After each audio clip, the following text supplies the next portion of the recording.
Now let us see punctuation. It is a simplest topic. Grammar area வரும். இப்போ எவ்வளவோ பரவாயில்ல. நீங்க படிக்கும்போது ஒரே பேப்பர் ஆயிடுச்சு. கொரோனாக்கு முன்னாடி எல்லாம் பாத்தீங்கன்னா ஃபர்ஸ்ட் பேப்பர் செகண்ட் பேப்பர்னு இருக்கும். அப்போ கிராமருக்கு ரொம்ப ப்ரையாரிட்டி கொடுப்பாங்க. நிறைய மார்க்குக்கு கிராமர் கேட்பாங்க. இப்போ வந்து ஒரே பேப்பர் ஆகிட்டாங்க. கிராமருக்கு மார்க் எவ்வளோ? Just 6.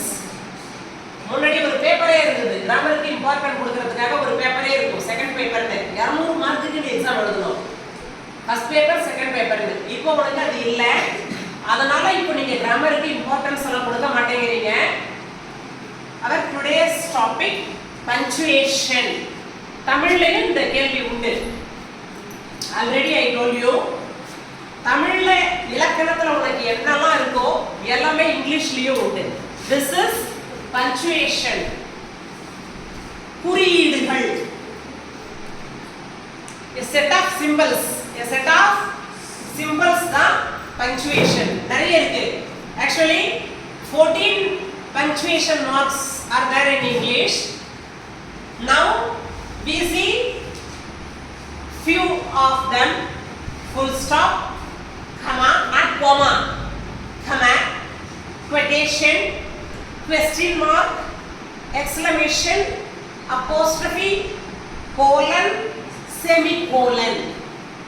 Actually more than 14 punctuations are there. இப்போ நம்ம இவ்வளவுதான் பார்க்க போறோம். full stop, தமிழ்ல இத முற்றுப்புள்ளின்னு சொல்லுவாங்க. அதுலயே அர்த்தம் இருக்கு. punctuationங்கிறது ஒண்ணும் இல்ல, a set of symbols that separates and gives meanings to words.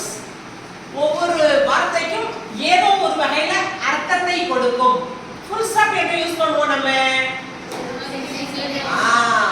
End of the sentence. End of the sentence. Actually we use full stop even a single sentence. Even a single sentence we cannot write without using full stop. ஒரு வாக்கியம் கூட full stop இல்லாம நம்மளால எழுத முடியாது. ஒரு வாக்கியம்னாலே எப்படி இருக்கணும்? full stopல தான் முடியணும். I am an Indian. இந்த வாக்கியம் இதோட முடிஞ்சிருச்சு. full stop. ஆக்சுவலா ஸ்டேட்மென்ட்க்கு full stop வரும். ஸ்டேட்மென்ட் சாதாரண ஒரு வாக்கியத்தை எழுதும்போது full stop வரும். ஒரு வாக்கியம் அதோட முடிஞ்சிருச்சு. end of the sentence. வாக்கியத்தினுடைய நிறைவு பகுதி. ஒரு வாக்கியம்னா கேபிட்டல் லெட்டர்ல தொடங்கணும்.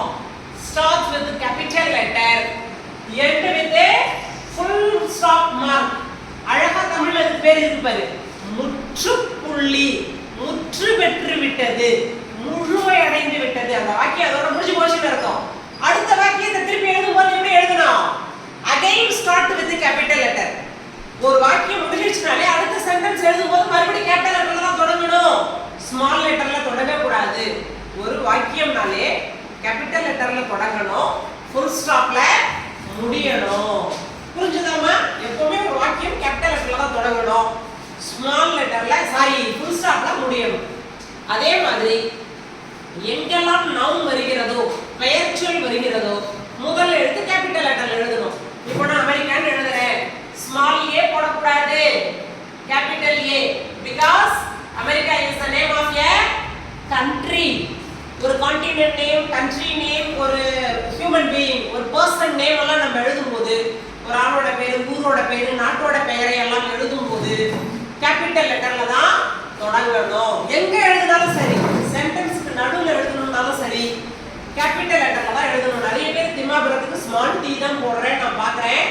அதையெல்லாம் செய்யக்கூடாது. சரி, first one full stop. Full ஸ்டாப்ங்கிறது ஒரு வாக்கியத்தை முழுமை அடைய வைக்கும். end of the sentence தான் full stop. அடுத்து command.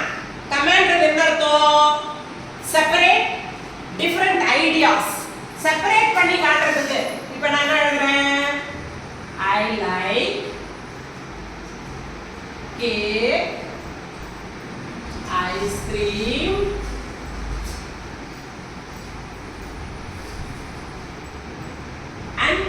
chocolates. Gavani.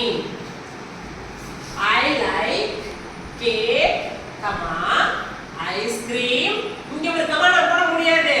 ஏன்னா நான் அண்டு போட்டுட்டேன். புரியுதா இல்லையா? கடைசி வார்த்தைக்கு அண்டு போடுவோம். சண்டே மண்டே சொல்லும்போது என்ன பண்ணுவோம்? சாட்டர்டே லாஸ்ட்ல என்ன சொல்லுவோம்? Friday and Saturday. Name of the month சொல்லும்போது அப்படிதான் என்ன சொல்லிட்டே வருவோம்? நவம்பர் அண்ட் கடைசில எந்த வார்த்தையை எழுதுறோமோ அந்த இடத்துல அண்டு போட்டுருவோம். அங்க கமா போடக்கூடாது. I like cake, ice cream. கண்டினியூவஸா நான் சில வார்த்தைகளை எழுதிட்டே போறேன். கண்டினியூவஸான நேம் நான் எழுதும்போது செப்பரேட் பண்ணி காட்டுறதுக்காக அங்க நம்ம கமா யூஸ் பண்ணணும். ஓகேவாமா? அடுத்து use comma before of a quotation. ஒரு கொட்டேஷன் நீ போட போறனாலே அதுக்கு முன்னாடி கமா வரணும். ஒரு உதாரணத்துக்கு teacher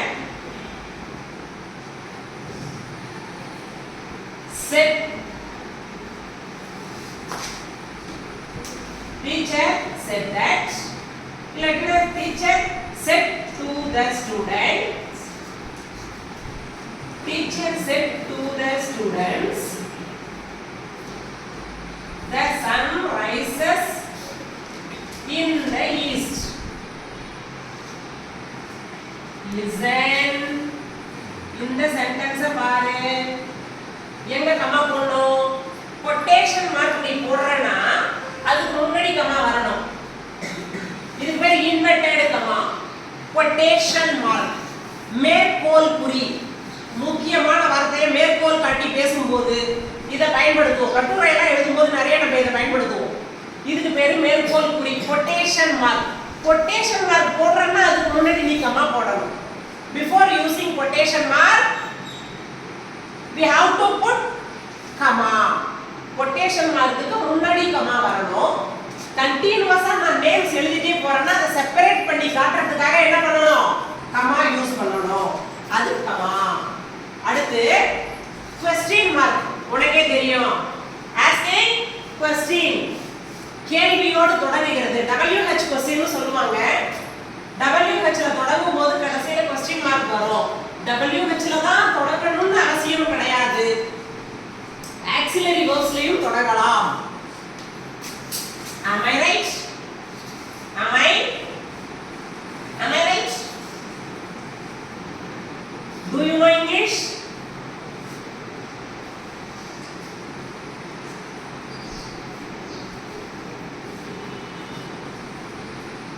Could you please help me?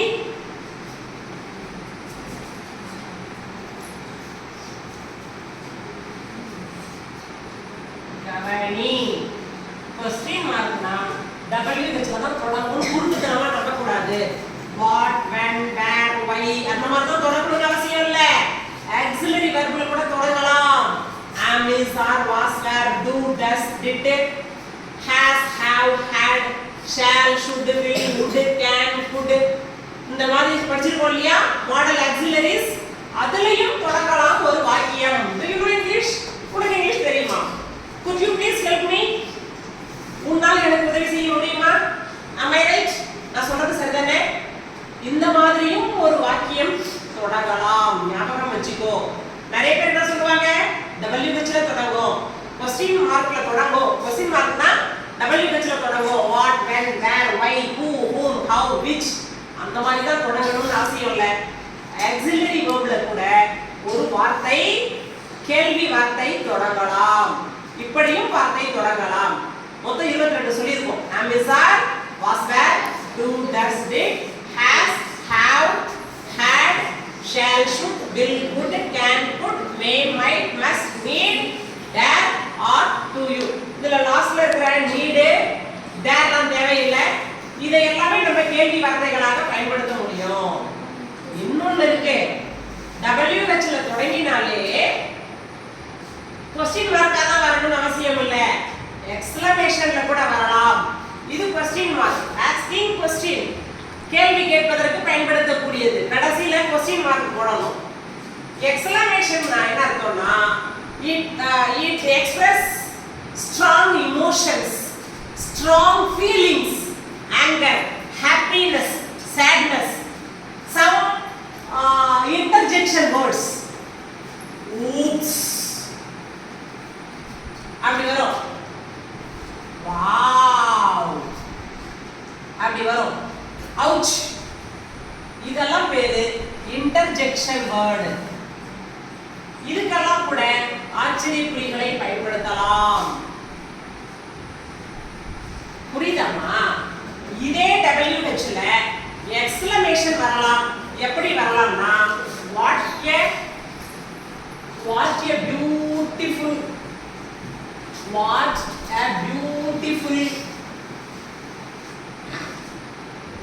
picture. What a beautiful picture. எவ்வளவு அழகான ஓவியம். நீ எப்படி கண்டுபிடிக்கிறது தெரியுமா? கேள்வி வார்த்தை வந்தால் பக்கத்துல verb வந்திருக்கணும். வந்தா கொஸ்டின் மார்க், வரலன்னா ஆச்சரிய குறி. இங்க வாட் வந்து இப்ப வந்து வேற எப்படி கேள்வி கேட்கலாம்? What is your name? Is வருது. வாட் வந்தா பக்கத்துல இஸ் வருது. What is your name? What are you doing? Are வருது. அப்போ வாட்டுக்கு பக்கத்துல verb வந்தால் கொஸ்டின் மார்க் போடு. வாட் பக்கத்துல கொஸ்டின் வரலன்னா லாஸ்ட்ல எக்ஸ்க்ளமேஷன் போடு. What a pity. ஐயோ பாவம்.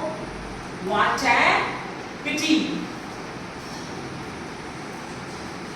Oh, alas. இந்த மாதிரி go, hara, ouch, alas. அந்த மாதிரி வார்த்தை எல்லாம் வரும்போது எக்ஸ்க்ளமேஷன் பயன்படுத்தணும். It express a strong feeling, emotions, happiness, whether it is happiness or sadness. நம்மளோட மகிழ்ச்சியாக இருக்கலாம், நம்மளோட சோகமாக இருக்கலாம். இது what a beautiful picture. வாட்டுக்கு பக்கத்துல verb வந்தா क्वेश्चन மார்க் போடு. What are you doing? What is your name? What do you do?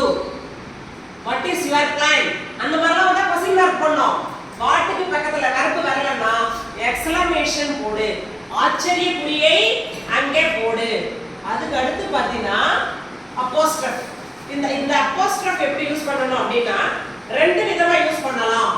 Contraction and possession. இந்த அப்போஸ்ட்ரோஃப் ரெண்டு விதமா யூஸ் பண்ணலாம்பா. Contraction and possession.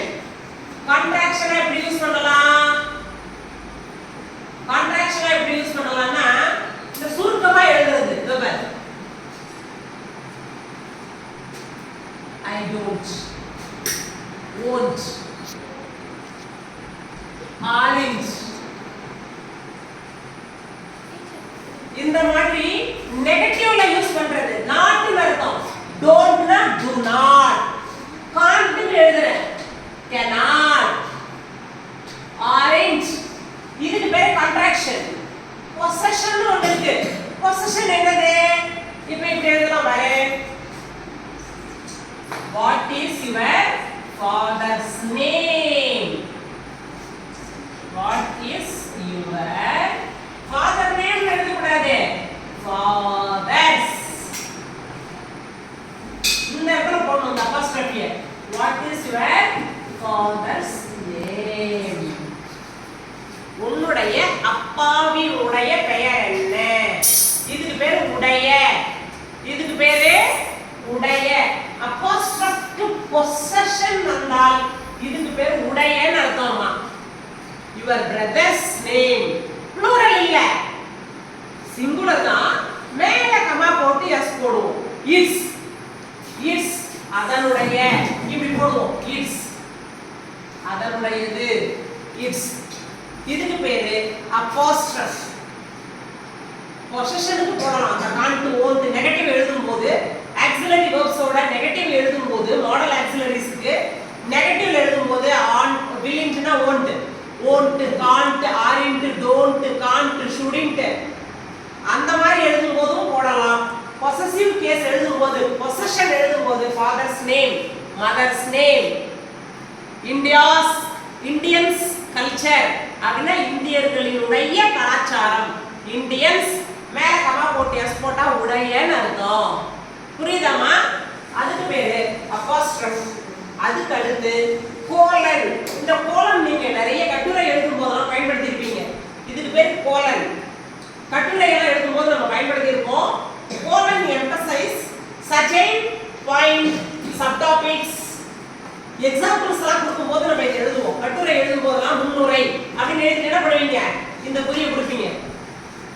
certain points, குறிப்பிட்ட சில பாயிண்ட்ஸ் அழுத்தம் கொடுத்து எம்பசைஸ் பண்ணும்போது இந்த கோலனை நம்ம போடலாம்.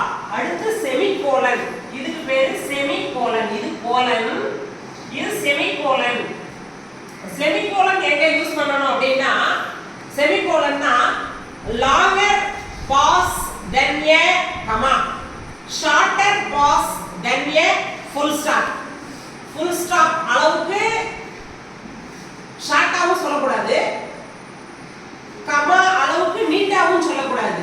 இது எங்க யூஸ் பண்ணலாம்னா, between two independent கிளாஸ்னு ஒன்று இருக்கும். கிராமர்ல phrase and classனு ஒரு டாபிக் இருக்கு. கிளாஸ் யூஸ் பண்ணும்போது between two classes-க்கு இடையில இந்த சென்டென்ஸ், இந்த வார்த்தையை நம்ம பயன்படுத்தலாம். இந்த குறியை நம்ம பயன்படுத்த முடியும். பொதுவாவே கோலன் செமிகோலன்லாம் கேட்கறது கிடையாது. பஞ்சுவேஷன் மார்க்ல அதிகமா கேட்கறது question mark, exclamation, quotation, comma, full stop. இதுதான் நமக்கு மாத்தி மாத்தி கேட்பாங்க.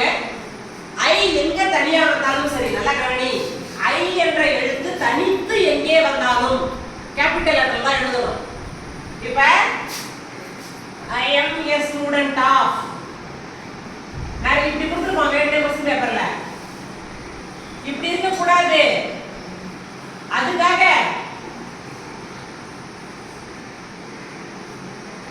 ஐசக் நியூட்டன் இப்படி போய் எழுத கூடாது.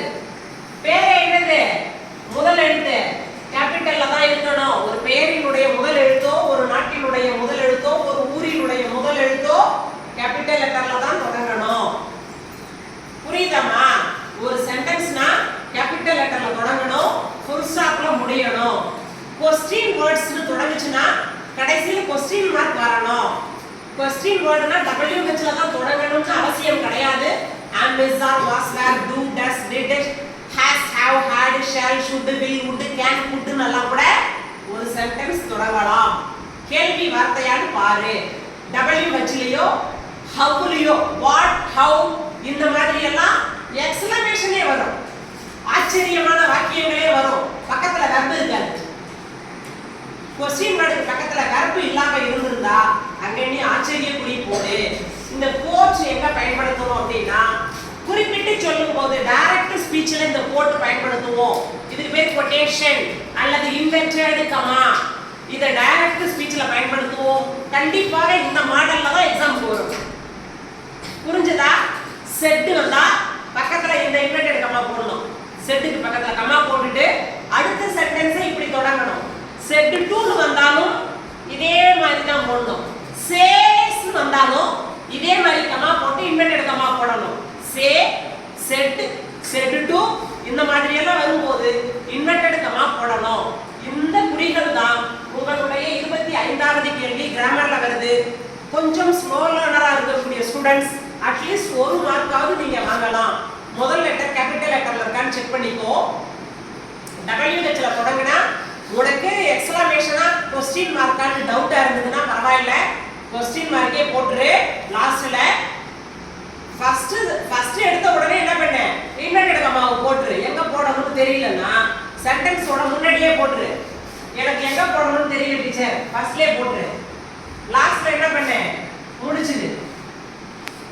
ஃபர்ஸ்ட்ல போட்டு லாஸ்ட்ல கொண்டு போய் முடிச்சிடு இன்வெர்டட் கமாவை. புரிஞ்சுதாமா? இது 25வது கேள்வி. 1 மார்க் வாங்கலாம். 2 மார்க் கேள்வி அட்லீஸ்ட் 1 மார்க் வாங்கலாம். பெயர்ச்சொல் வந்திருக்கான்னு பார்க்கணும். அதனோட முதல் எழுத்து கேபிட்டல் லெட்டர்ல இருக்கணும். கான்ட்ராடிக்ஷன் வந்திருக்கான்னு பார்க்கணும். அப்படி இந்த மாதிரி வரும். Don't, won't, can't. வேற என்ன பண்ணிக்க மாட்டாங்க, கமா கொடுக்காம क्वेश्चन பேப்பர்ல கொடுத்திருப்பான். அப்ப நீங்க கமா கொடுக்கணும். won't, can't, don't, aren't இந்த மாதிரி nt வந்தா மேல கமா கொடுக்கணும். அதுக்கு பேர் தான் அப்போஸ்ட்ரோபி. அப்போஸ்ட்ரோபி கொடுக்கணும்னா அது ஒன்று செக் பண்ணிக்கணும். கண்டிப்பாக இன்வெர்டட் கமா கொடுக்குற மாதிரி தான் சென்டென்ஸே கேட்பான். இந்த மாதிரி தான் கேட்பான். இதை நல்லா ஞாபகம் வச்சுக்கிட்டா போதும், 2 மார்க்கே வாங்கலாம். சரியாமா? ஓகேப்பா.